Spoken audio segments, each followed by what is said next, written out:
Ministro Evandro Valadão destacou que, de acordo com resolução do Conselho Nacional de Justiça, o depoimento de testemunha em audiência telepresencial se equipara aos presenciais para todos os fins legais.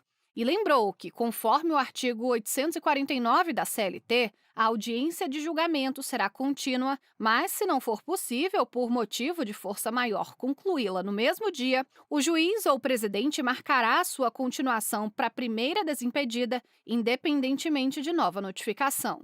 Na avaliação do relator, cabia ao juiz, diante das circunstâncias, remarcar a sessão para ouvir as pessoas convocadas. Para o ministro Evandro Valadão, a situação configura força maior. Segundo ele, o caso é semelhante ao cenário em que, durante a audiência presencial, a testemunha está presente na sala de espera, mas deixa o local por alguma razão médica de baixa gravidade. A SDI2, por unanimidade, seguindo o voto do relator, reconheceu o cerceamento de defesa e anulou a sentença. Com isso, o processo deve retornar à vara do trabalho para que as testemunhas possam depor e um novo julgamento seja realizado. Anderson, Luana, eu volto com vocês. Tá certo, Evelyn. Muito obrigada pelas informações e bom trabalho para você. E na sessão de dissídios coletivos foi confirmada a invalidade de cláusula de acordo coletivo que autorizava a virada de plantão para profissionais de saúde em caso de falta de colega. O repórter Daniel Vasques tem as informações para a gente. Oi, Daniel. Oi, Luana. Oi, Anderson. De maneira unânime, os ministros entenderam que a cláusula resultaria numa jornada de 24 horas, o que é incompatível com normas constitucionais de garantia da saúde e de segurança no trabalho. A decisão foi tomada durante o julgamento de um acordo coletivo, referente aos anos de 2017 e 2018, firmado entre a Unimed, de Belém do Pará, e o sindicato que representa os profissionais de saúde no estado. O Tribunal Regional do Trabalho da 8ª Região, que abrange o Pará e o Amapá, chegou a homologar o acordo, mas vetou a cláusula relativa à virada de plantão em caso de necessidade. Em recurso ao TST, a Unimed sustentou que a norma busca garantir a prestação dos serviços de saúde e que ela só seria aplicada em casos excepcionais, em comum acordo entre empregado e chefia, com o pagamento de horas extras ou compensação. A empresa argumentou ainda que a Constituição Federal autoriza a negociação coletiva sobre horários e duração do trabalho. A relatora na sessão de dissídios coletivos do TST, ministra Maria Cristina Peduzzi, considerou que a cláusula que autoriza genericamente a prorrogação de jornada poderia resultar em jornada de 24 horas, o que contraria as normas constitucionais que garantem a saúde e a segurança no trabalho. Ao justificar o voto, a relatora citou ainda artigos da Constituição Federal e da Consolidação das Leis do Trabalho, além da Convenção 155 da Organização Internacional do Trabalho, ratificada pelo Brasil. Com a decisão, ficou mantido o acórdão regional que não homologou a cláusula pactuada entre a empresa e o sindicato. Não cabe mais recurso. Luana, Anderson, eu volto com vocês. Tá certo, Daniel. Muito obrigada pelas informações. Bom trabalho para você. E você tem curiosidade de saber como são calculadas as custas processuais na Justiça do Trabalho? Sabe-se a exigência de pagamento de custas na fase de execução?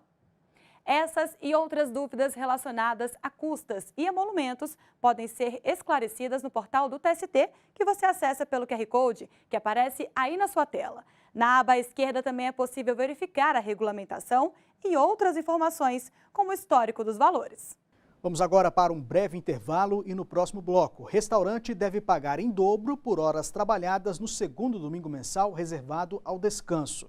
A gente volta daqui a pouco.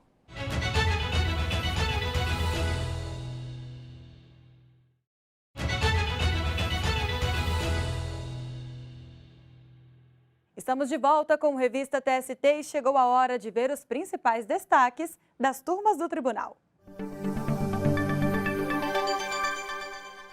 A terceira turma condenou o restaurante Império Mineiro de São Paulo ao pagamento em dobro das horas trabalhadas no segundo domingo mensal, reservado ao descanso a uma empregada.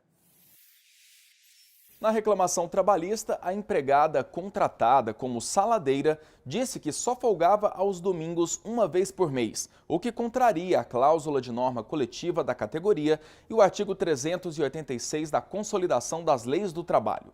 Segundo o dispositivo da CLT, havendo trabalho aos domingos, será organizada uma escala de revezamento quinzenal que favoreça o repouso dominical. Mas o Tribunal Regional do Trabalho da 2ª Região em São Paulo manteve entendimento de primeira instância que negou o pedido da trabalhadora. A decisão do TRT teve como base o artigo 7º da Constituição Federal. De acordo com o inciso 15, o repouso semanal remunerado deve ocorrer preferencialmente aos domingos e não obrigatoriamente. O caso chegou ao Tribunal Superior do Trabalho. O relator na 3ª turma, ministro Maurício Godinho Delgado, discordou da decisão regional com base nos princípios da especialidade e da norma mais favorável. Segundo o relator, a previsão em lei de escala quinzenal prevalece para as mulheres que trabalham no comércio aos domingos, garantindo não apenas o descanso, mas também o convívio familiar e social. Ele destacou que a Constituição Federal garante direitos fundamentais sociais, especialmente destinados às mulheres, legitimando um tratamento diferenciado em relação aos homens. A mulher, por uma série de razões, ela tem um papel na sociedade fundamental. Inclusive, o direito, a prerrogativa e o dever de se conceder 2 dias de domingo para que ela possa estar no seu usufruto pessoal, qualquer que seja ele. Mas se sabe que, estatisticamente, grande parte das vezes as mulheres são os pilares do funcionamento das famílias, da criança, do adolescente e de todas as famílias nas suas diversas modalidades. Então, esses direitos especificamente concedidos às mulheres são direitos inegociáveis. Assim, a 3ª turma do TST seguiu o voto do relator pela condenação do restaurante Império Mineiro ao pagamento em dobro das horas de serviço prestadas no 2º domingo mensal, reservado ao descanso da empregada. A decisão foi unânime. Ainda cabe recurso. Uma administradora vai receber indenização de R$50 mil após o vazamento de informações depreciativas sobre ela. O caso chegou à Justiça, Anderson, depois que um e-mail sigiloso que citava a avaliação de desempenho da profissional foi enviado para várias pessoas. Vamos conversar agora com o repórter Pablo Lemos, que tem mais detalhes desse caso, analisado pela 2ª turma. Oi, Pablo. Olá, Luana, Anderson. Olha, o caso é o seguinte. A administradora que trabalhava para o SESI em Vitória, no Espírito Santo, disse na ação trabalhista que, em maio de 2018, uma gerente executiva da Federação das Indústrias do Estado disparou um e-mail sobre um plano de demissão.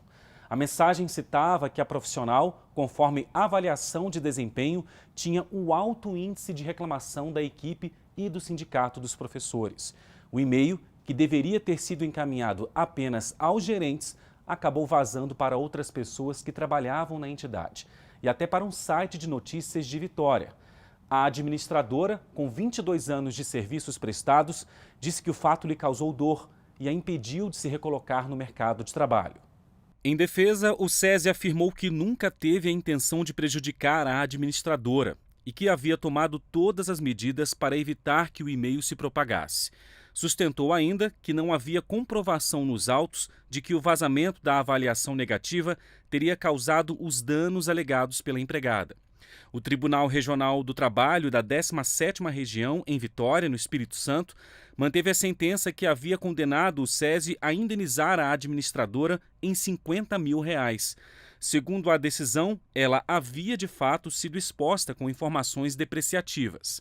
No Tribunal Superior do Trabalho, a relatora do recurso do SESI na 2ª turma, desembargadora convocada Margarete Rodrigues Costa, destacou que o TRT concluiu que houve ofensa moral. O e-mail divulgado acidentalmente entre os empregados continha informações confidenciais da reclamante, avaliação profissional negativa e pejorativa, como de outros empregados, e o conteúdo da correspondência eletrônica acabou publicado em um portal de notícias da internet.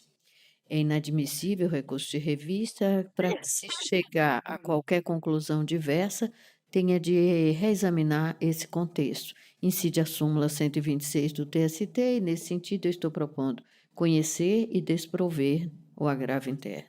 Por unanimidade, a segunda turma acompanhou o voto da relatora e rejeitou o exame do recurso do SESI. O processo já transitou em julgado e não cabe mais recurso. Volto com vocês aí no estúdio. Ok, Pablo, muito obrigado pelas informações, bom trabalho para você. E fechando o nosso giro, uma empresa de vigilância do Paraná foi condenada por dano moral coletivo devido a assédio sexual cometido por um superior hierárquico contra 2 empregadas. A 7ª turma determinou que os efeitos da medida se estendam a todas as localidades e estabelecimentos da empresa. O número de mulheres que já sofreram alguma forma de assédio assusta. Em 2022, foram 46,7%, segundo dados de uma pesquisa quantitativa realizada pelo Instituto Datafolha, em conjunto com o Fórum Brasileiro de Segurança Pública. De acordo com o levantamento, 41% das mulheres entrevistadas já sofreram cantadas e comentários desrespeitosos na rua. 18% disseram que o assédio veio do próprio ambiente de trabalho. Quase 13% afirmaram terem sido assediadas fisicamente em transporte público. E cerca de 11% foram abordadas de maneira agressiva em festas. Um caso que envolve assédio sexual no trabalho ocorreu no Paraná. A denúncia chegou ao Ministério Público do Trabalho, que entrou com uma ação civil pública contra a empresa. 2 vigilantes contaram que o chefe tentou beijá-las na boca e enviou diversas mensagens obscenas pelo celular. Uma delas teria recebido um convite para sair. Ambas comunicaram os fatos ao setor de reclamação da empresa. A empregadora disse que apurou as denúncias e que o chefe negou o assédio. Na ação civil pública, o MPT, além de pedir indenização por dano moral coletivo, recomendou que a empresa criasse, por meio da ouvidoria, um canal para receber e investigar denúncias de assédio. O Tribunal Regional do Trabalho da 9ª Região, no Paraná, condenou a empresa de vigilância ao pagamento de indenização por dano moral coletivo no valor de R$ 150 mil. O regional considerou que houve omissão no caso de assédio sexual sofrido pelas 2 empregadas. Os desembargadores entenderam que a empregadora deixou de zelar pela integridade física e moral das trabalhadoras. A empresa recorreu ao Tribunal Superior do Trabalho, argumentou que a situação dizia respeito a apenas 2 vigilantes e, por isso, não seria caso de danos morais à coletividade. Mas o relator na 7ª turma, ministro Evandro Valadão, observou que a empresa tomou apenas o depoimento do empregado acusado de assédio no procedimento interno e que o sistema de reclamação da empresa não se mostrou eficaz.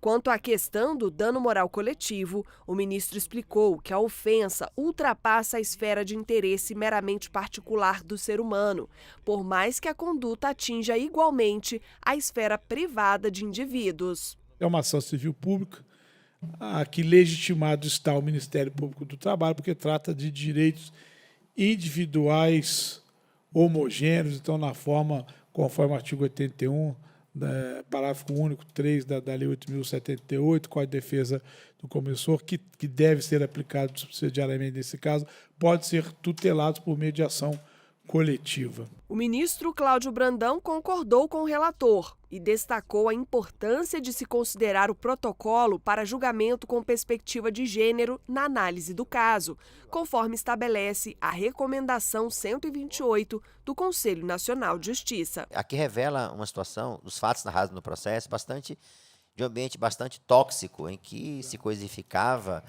a mulher. E em temas como julgamento com perspectiva de gênero, presidente, é importante afirmar a liberdade da mulher, sexual inclusive, para reprimir, como nesse fato havia a repulsa, a comportamentos que são absolutamente danosos à personalidade da mulher. Diante da extensão do dano e do caráter pedagógico da medida, o colegiado considerou razoável o valor fixado pelo regional e a decisão ficou mantida. A turma determinou ainda que os efeitos da condenação se estendam a todas as localidades e estabelecimentos da empresa. Ainda cabe recurso. Vamos fazer uma pausa rápida e depois do intervalo a gente continua falando sobre assédio sexual em uma entrevista com a juíza auxiliar da presidência do TST, Gabriela Lens. A gente volta já.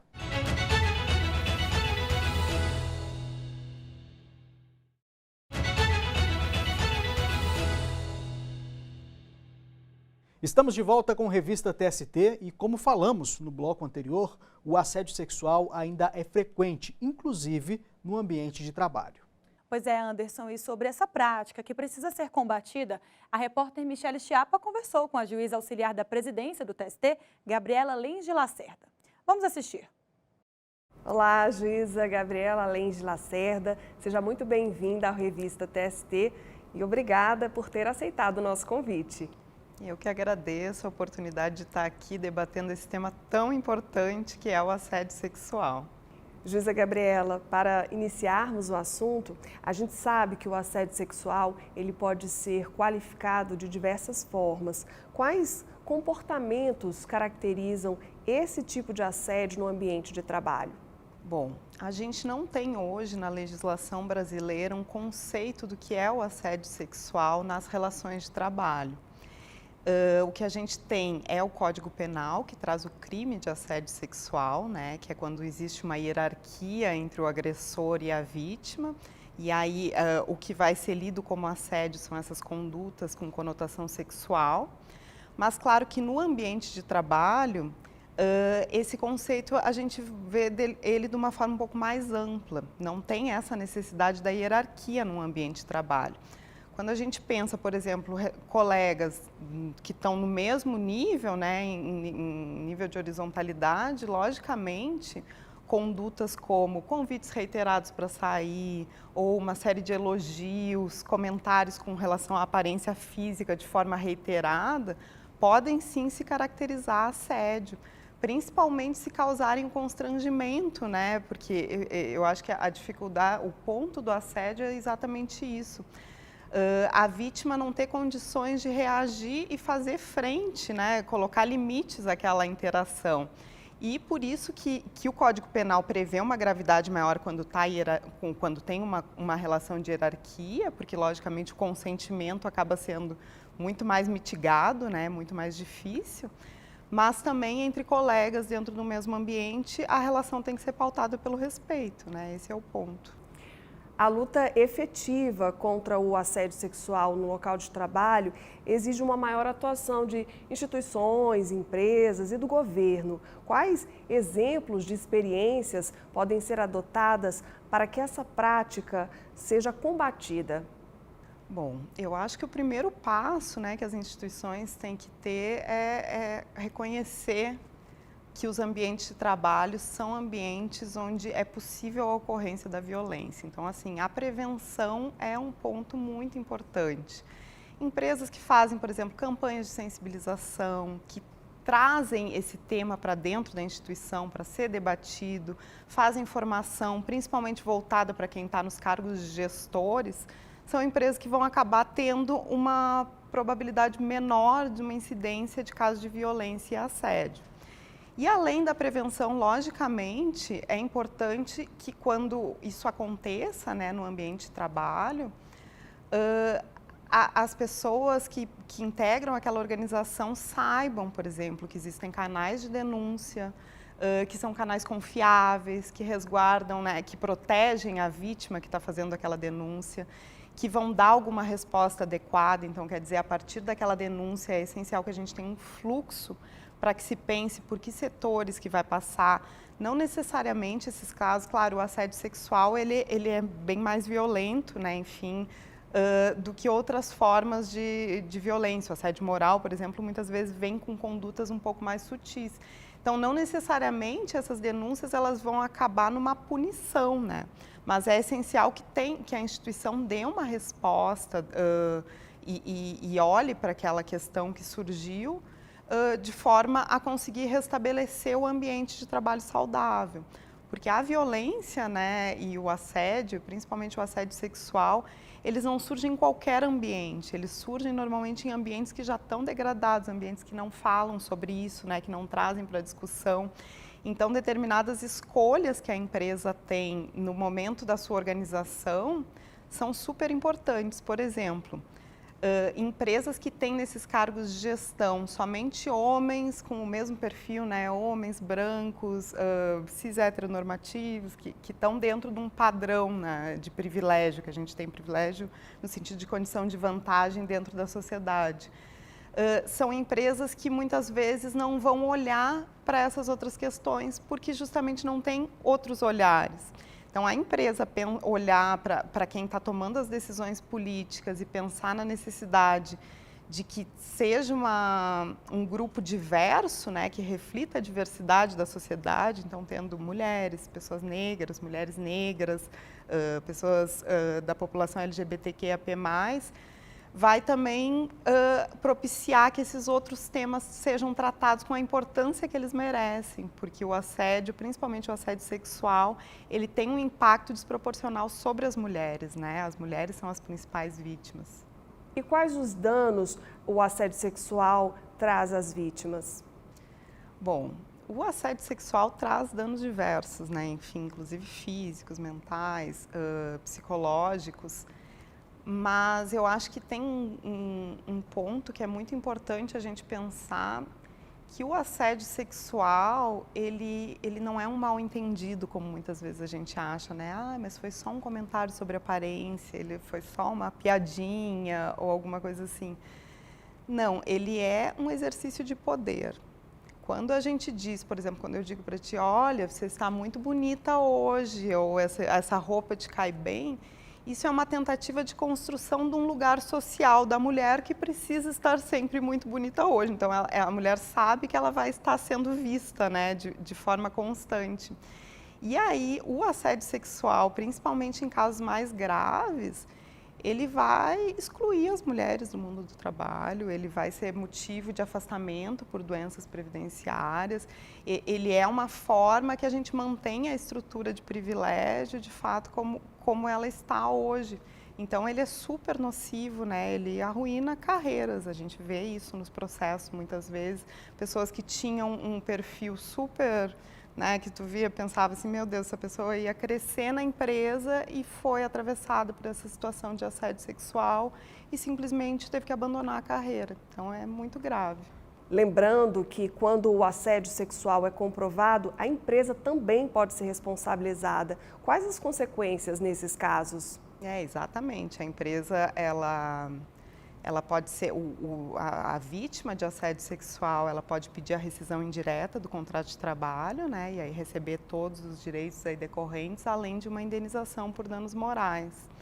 E a outra consequência que eu acho que é importante, né, que é sempre o que a gente deseja nesses casos de condenação, é que a empresa também olhe para si, né, quando ela criou um ambiente que propiciou o surgimento de um caso de assédio, que ela repense as suas práticas organizacionais, que ela pense formas de prevenir para que aquilo não ocorra mais. Juíza Gabriela Lens de Lacerda, muito obrigada pela participação no Revista TST.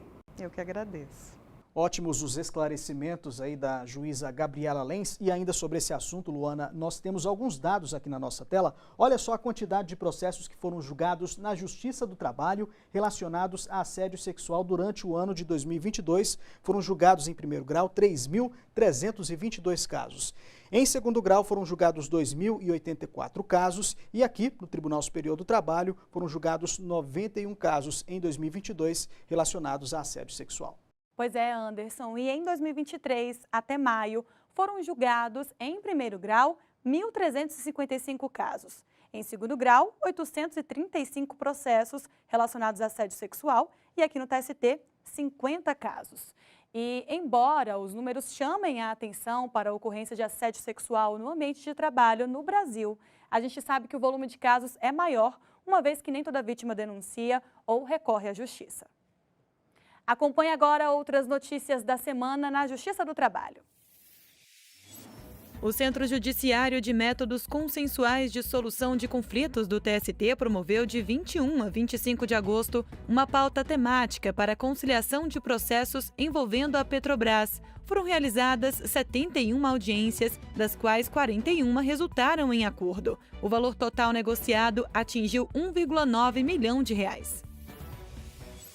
O presidente do TST e do CSJT, ministro Lélio Bentes Corrêa, participou da abertura do seminário AGU e a Promoção do Trabalho Decente. Na solenidade, ele afirmou que para combater a desigualdade de forma eficaz, é preciso concentrar esforços na qualidade dos empregos que são criados.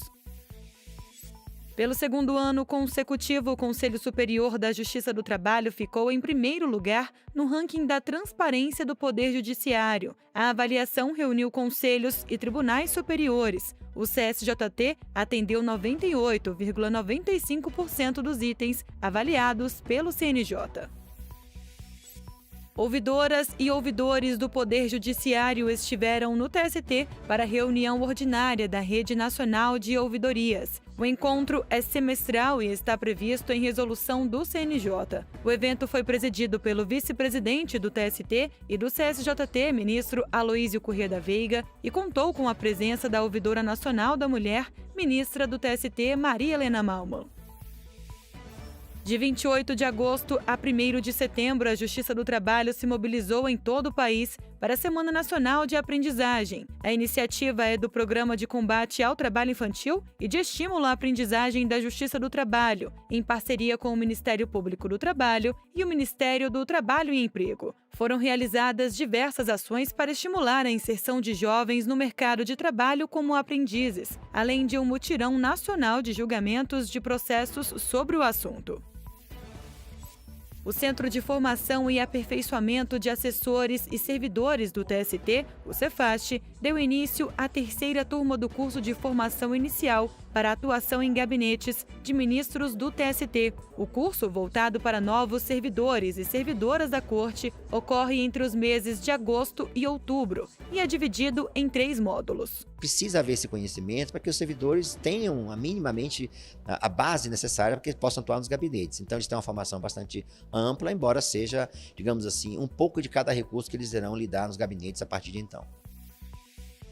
O TST empossou 27 novas servidoras e servidores. Essa foi a terceira etapa de convocação para analistas judiciários. Segundo o presidente do TST e do CSJT, ministro Lélio Bentes Corrêa, o reforço no efetivo vai contribuir para a agilidade da resolução de processos que tramitam na Justiça do Trabalho. Sem dúvida, é fundamental. Nós estamos com um déficit muito grande de servidoras e servidores, analistas para os gabinetes, que agora já estão bem próximos da sua lotação ideal, e isso com certeza vai nos ajudar a sermos ainda mais céleres e produzirmos com qualidade, indo assim ao encontro do que espera a sociedade do nosso Tribunal da Justiça Social, uma justiça célere, de qualidade e humanizada. Bom, e com essas informações